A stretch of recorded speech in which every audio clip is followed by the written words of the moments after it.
My husband went to the bank every Tuesday at exactly 2 o'clock. Not 2-ish, not when he felt like it, 2 on the dot. For 38 years of marriage, nothing stopped him. Rain pounding sideways, flu knocking him flat, holidays we were supposed to leave town early. He'd still straighten his tie, grab his worn leather briefcase, kiss my forehead, and say the same thing every damn time. Just keeping our future safe, Maggie. I believed him. Why wouldn't I? Frank was an accountant. Numbers were his oxygen. Spreadsheets calmed him. Organization was his love language. Bills paid early, taxes filed before anyone else on the block even opened their envelopes. When friends complained about money stress, Frank would smile politely and say, "Planning beats panic every time." The day he died, I was squeezing avocados at the grocery store, checking for ripeness like it mattered. My phone buzzed. Our son's name lit the screen. David never called mid-afternoon. "Mom," he said, voice tight and careful like glass about to crack. Dad collapsed. By the time I arrived, Frank was already gone. Massive heart attack. Quick, the doctor said. Clean. At the funeral, I didn't cry. People whispered I was in shock, but the truth was stranger. I felt like I could finally breathe. Relief is not something you're supposed to feel when your husband dies, especially not after nearly 4 decades together. I waited for the grief to slam into me like everyone said it would. It didn't. Instead, there was quiet, a weird, hollow calm like the house had exhaled. Casseroles showed up nonstop. People hugged me too long, told me Frank was a good man, a provider, a rock. I nodded and thanked them because that's what widows do. At night, I lay alone in our bed staring at the ceiling fan, listening to its slow wobble, wondering why my chest didn't ache the way it was supposed to. David stayed close. Emily called less. She'd always been closer to her father, shared his love of routines and rules. She cried hard at the funeral. I held her while she shook, thinking how strange it was that I felt steadier than my own children. 3 days after we buried Frank, the mail arrived. Bills, sympathy cards, and one plain white envelope with my name typed neatly on the front. No return address. Inside was a single letter from First Commonwealth Bank. "Dear Mrs. Hale, we extend our condolences on the passing of your husband." I read the rest standing at the kitchen counter. We had a safe deposit box. Frank had never mentioned it, not once. My hands went cold. I read the letter 3 times, hoping the words would rearrange themselves into something less unsettling. They didn't. According to the bank, Frank had leased a safe deposit box years ago. I was listed as the secondary holder. I called immediately. The woman on the phone spoke in that gentle, practiced tone reserved for grieving spouses. "Yes, Mrs. Hale, the box was active. Yes, you're authorized. Thursday at 10 would be perfect."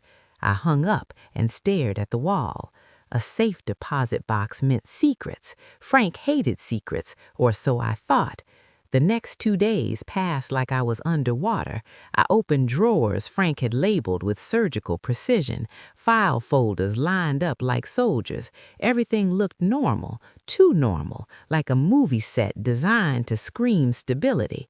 David came over Wednesday night. He looked exhausted, tie loosened, eyes rimmed red.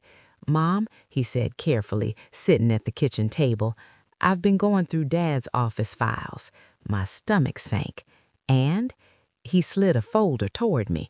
Bank statements, accounts I'd never seen, one account empty, another closed, a third with a balance of $47. "That's not possible," I whispered. "Our retirement alone." He said quietly, "I can't find it, any of it." That night I didn't sleep.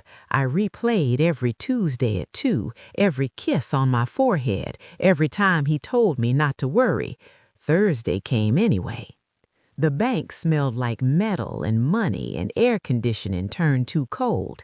The manager, a woman named Claire with silver hair and kind eyes, led me past glass offices into the vault. Rows of boxes stared back at me like silent witnesses. Box 619. She unlocked it with her key, handed me mine, then stepped away. I carried the box into a small private room and set it on the table. My hands shook as I opened it. Folders, lots of them. The first one was labeled Investments Current. I flipped it open. Losses everywhere. Pages of red numbers, risky ventures, bad bets, names I didn't recognize, accounts in Frank's name only. Hundreds of thousands gone. My throat tightened. The next folder nearly dropped me to my knees. Home equity loans, 3 of them, taken against our house, our home. Total debt, $268,000. I pressed my palm to the table, breathing hard. Then came the credit cards. 15 of them, all in my name, my social security number, my forged signature, balances maxed out, $94,000. I sat there shaking, the air too thin, my marriage unraveling in neat manila folders. At the bottom of the box was a cream-colored envelope with my name written in Frank's handwriting. I opened it slowly. Maggie, it began, and just like that, everything I thought I knew collapsed.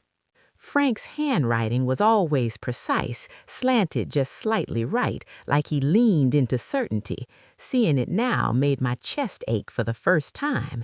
Maggie, if you're reading this, I'm gone, and you found the box. He wrote about one bad investment, then another, about trying to fix it, about every Tuesday at 2 being another attempt to outrun the hole he dug. He admitted to the loans, the credit cards, using my name to buy time. I thought I could fix it before you ever knew. I was wrong. By the time I finished reading, my hands were steady. The shock had burned off, leaving something cold and sharp in its place. I put everything back exactly as I found it, closed the box, walked out with my head high. Claire looked up. "Mrs. Hale, are you okay?" "No," I said, "but I will be." I asked for copies, for a lawyer's name. She didn't ask questions. When I got home, David was already there. "There's no life insurance," he said. "I know," I replied, spreading the documents across the table. "Sit down. We're rebuilding from the truth." David read the documents in silence, his face draining of color page by page. When he finally looked up, his eyes were wet, angry, confused. "Mom, this is criminal." "I know." "The house, your credit, everything." "I know," I said again, calmer than I felt. Calm felt like armor. If I cracked, everything would spill out. "How are you so steady?" he asked. I folded my hands. "Because panic won't fix a damn thing." We made lists, called banks, left voicemails that bounced into corporate voids. That night, I slept for 2 hours, dreaming of locked doors and numbers bleeding red. Thursday came anyway. The lawyer Claire recommended was Jennifer Morales. Financial fraud, spousal abuse cases, sharp reputation. Her office overlooked downtown, all glass and sunlight that felt wrong for what I carried in with me. I laid everything out, the box, the forged signatures, Frank's letter. She didn't interrupt once. When I finished, she leaned back. "Margaret, this is spousal financial abuse, identity theft, fraud." "But he's dead," I said, "so what does that mean for me?" "It means we fight to prove you weren't complicit." "How long?" 6 months, maybe a year." "And the house?" She hesitated. "At risk, but not lost yet." I nodded. "Tell me what to do." For the first time since Frank died, I felt something solid under my feet. Emily called that night. Her voice sounded thin, stretched tight. "Mom, David told me what you think Dad did." "I don't think it," I said quietly. "I have proof." Silence. "He wouldn't do that to you," she whispered. "Not to us." "I wish you were right." "You're grieving," she snapped. "This is shock talking." I closed my eyes. Emily, there's a letter in his handwriting. She didn't respond. You can see everything, I said, anytime. I can't, she said, voice breaking. I won't. The line went dead. David slammed his fist on the table when I told her she's in denial, or protecting the version of her father she needs to exist. Weeks blurred together, credit bureaus, fraud affidavits. Jennifer moved fast, sharp as a blade. A handwriting expert confirmed what we already knew.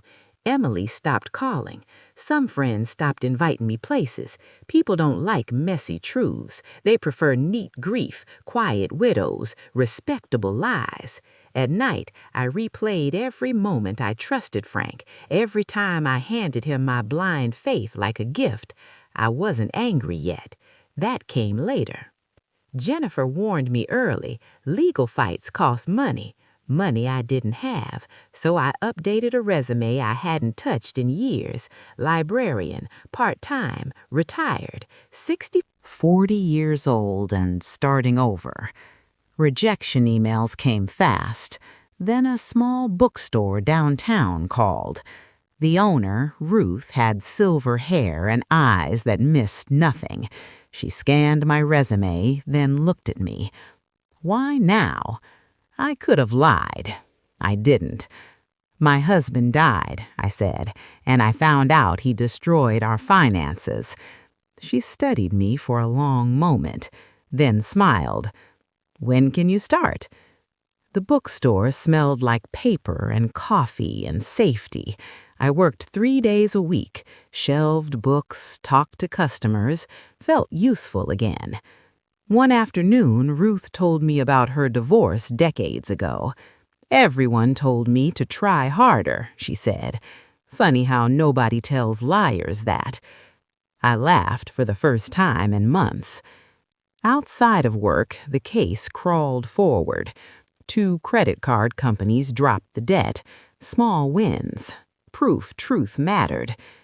Emily still wouldn't answer my calls. Some nights I wondered if telling the truth was worth losing my daughter. Then I remembered the cost of silence. The court date arrived gray and cold. David sat beside me. Emily's chair stayed empty. The bank's lawyer argued I'd benefited from the marriage. Jennifer dismantled that argument piece by piece. When I took the stand, my voice didn't shake. I trusted my husband, I said. That's not consent to fraud. The judge listened carefully, took notes, asked sharp questions. After recess, he ruled in my favor. The liens were void. The house was mine. Relief hit me hard, sharp enough to hurt. David squeezed my hand. Jennifer smiled. Outside the courthouse, rain started falling. That night, Emily called. I went to the bank, she said, sobbing. I needed to prove you wrong. And? I asked gently. There's a card in my name, she said. I never opened it. I closed my eyes. He did it to you, too, she whispered. Yes, I said, and I'm so sorry. She came over an hour later. We cried at the kitchen table, grieved a man who was both loving and destructive. Some truths don't destroy families. Silence does. Life didn't snap back to normal. It reshaped itself. Emily filed her own fraud reports. David helped. Slowly, painfully, things stabilized. At the bookstore, women started talking to me, quietly at first, about husbands who handled everything, about money that vanished, about fear that didn't have a name. Ruth and I started a support group, folding chairs, coffee, truth. I told my story, all of it. I survived because I stopped pretending, I said. The group grew. A year after Frank's death, I went to a different bank, opened an account in my name only. Anything else? The teller asked. Yes, I said. I'd like to use my maiden name. Walking out, I felt lighter. Frank's secrets no longer owned me. I wasn't the woman who trusted blindly anymore. I was the woman who survived honesty. Knowing the truth doesn't make you lighter right away. Sometimes it presses down harder than the lie ever did. After the court ruling, people expected me to relax, to celebrate, to move on. They didn't see the way knowledge settles into your bones. At night, I still woke up thinking about Tuesdays, about the man who kissed my forehead while quietly dismantling my future. I wondered how long he'd been scared, how long he'd been lying awake beside me, pretending sleep while panic chewed him raw. Emily came over more often. We talked about her father carefully, like handling glass. She grieved not just his death, but the version of him she'd believed in. That loss cut deeper than the financial damage ever could. "I don't know how to remember him anymore," she said once. "You remember him, all of him, not just the parts that were easy." At the bookstore, the support group doubled in size.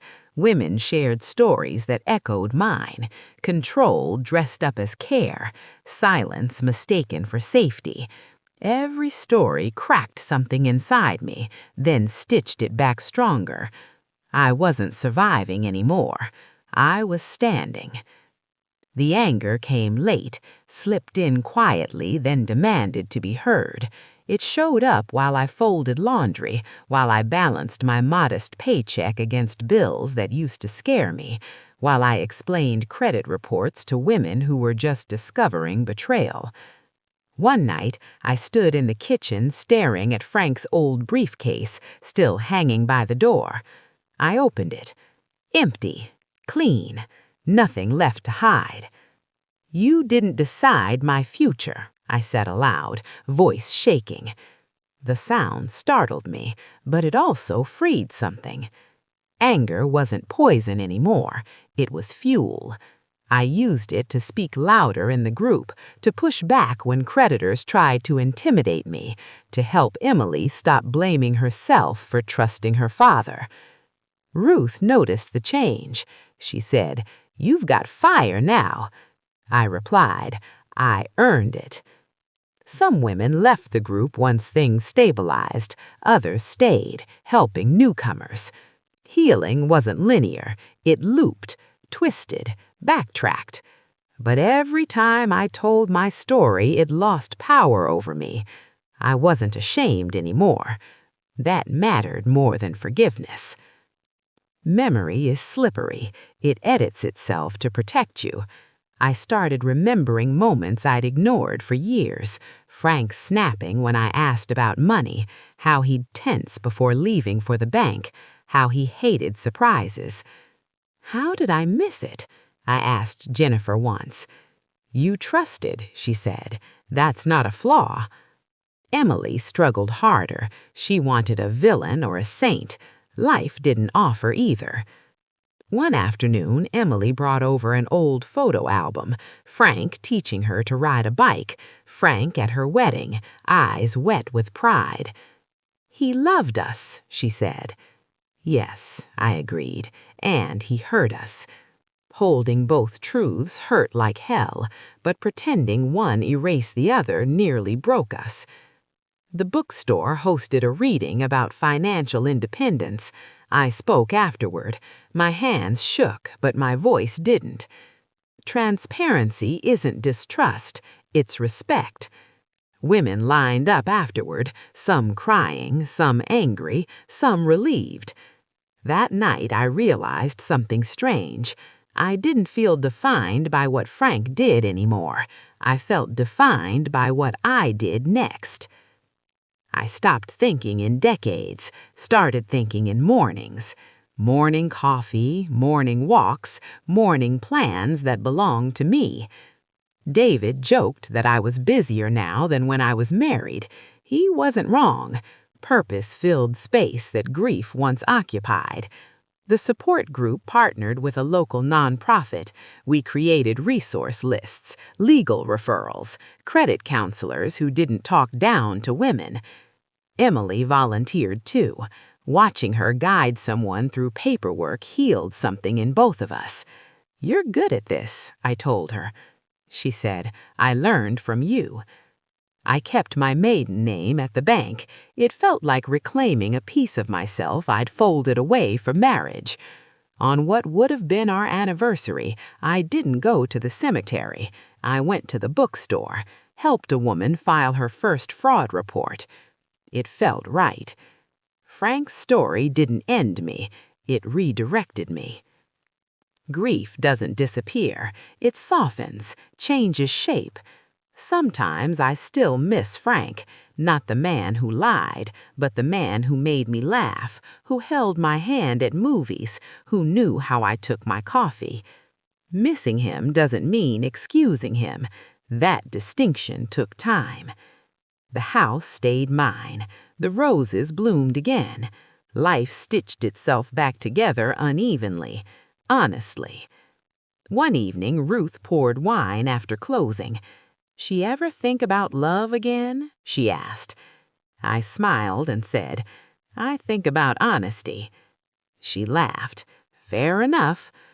Later, walking home, I realized something simple and powerful. My future was no longer something someone else handled. It was mine. 3 months after Bob's death, small victories started appearing. The First Credit Card Company removed the forged debt. $96,000 didn't vanish, but a piece of my life returned. I felt the weight lifting a little. David hugged me in the kitchen. "Mom, we're getting somewhere." Emily still kept her distance, but I knew the truth had been planted, even if it hadn't grown yet. The legal battles were exhausting, draining, but forward motion was healing. At the bookstore, I felt grounded, helping women recognize financial abuse, offering support and advice, reminded me that pain could be transformed into purpose. Anger and betrayal could fuel change rather than consume life. I spent late nights poring over spreadsheets, reviewing paperwork with David, planning next steps. The house, the remaining accounts, the rebuilding of credit. It wasn't fast and it wasn't glamorous, but it was ours again. Step by step, we reclaimed life that had been quietly stolen.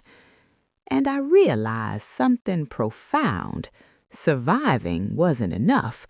To survive without transforming, without creating meaning, was to let the betrayal win. I wasn't letting it win. Emily came to the bookstore one afternoon, hesitant and fragile. She avoided eye contact, hands twisting the strap of her bag. I gestured to a chair. "Mom, I've read the documents. I've seen the evidence. I was wrong. I didn't want to believe it. I wanted him to be the father I remembered." "I understand," I said softly. "It's hard to hold two truths at once." Her eyes glistened. "How do you do it? Remember the good without excusing the bad?" I smiled, sad but honest. I remind myself he loved us in his way, and also that he hurt us in his way. Neither cancels the other. Both exist. We talked for hours about grief, betrayal, and love, about how families don't have simple stories, about how truth can divide but also heal. By the time she left, she hugged me tightly. "I want to help," she said. "I don't want anyone else to be blindsided the way you were." I held her close. "Then we'll do it together." The support group grew. 20 women, then 30, then 50. Each shared her story. Each left a little stronger. I realized my role wasn't just to tell my story. It was to teach others that financial abuse is real, that it's survivable, and that reclaiming power is possible. At the bookstore, Ruth leaned against the counter one evening. "You've built something extraordinary here." I didn't plan it, I admitted. It just grew from the mess he left behind. She laughed. Sometimes the best things do. I started workshops on managing personal finances, identifying red flags in joint accounts, protecting credit, and knowing your rights. Women thanked me with tears and smiles. I felt purpose ripple through my veins like electricity. The anger that once burned became steady determination. Pain turned into insight. Betrayal became the foundation of change. Bob had tried to erase me, but I had rewritten the story entirely. Years later, my mornings were mine again. Coffee in hand, I watched the sun rise from my porch. I hadn't remarried. I didn't feel lonely. I felt whole. David's kids visited often. Emily had moved back to the city, working in finance and advocating for other women. Our family, fractured by deception, had slowly reassembled into something stronger. Evenings at the bookstore became sacred. The women, young and old, laughing, sharing, healing, gave me a kind of family that thrived on truth rather than pretense. I realized healing isn't linear, it's a spiral. You revisit pain, confront it, and emerge stronger. You reclaim yourself, but you never forget. And every Tuesday, I still thought about Bob. Not with hatred, not with relief, just acknowledgement. A man who loved, who failed, who betrayed, and a woman who refused to be destroyed. On what would have been our 39th wedding anniversary, I walked into a bank I'd never visited. A new account, my name alone, Margaret Sullivan. My paycheck went in, modest but fully mine. The teller smiled. "Anything else I can do today, Mrs. Sullivan?" I smiled back. "I think I'm good. This is the beginning." I left the bank with my head high. The sun warmed my face. Every step felt deliberate, earned, real. Bob had destroyed my trust, manipulated my life, tried to erase me, but he hadn't succeeded. I was here, stronger, riser, unbroken. At the bookstore that evening, a young woman approached me.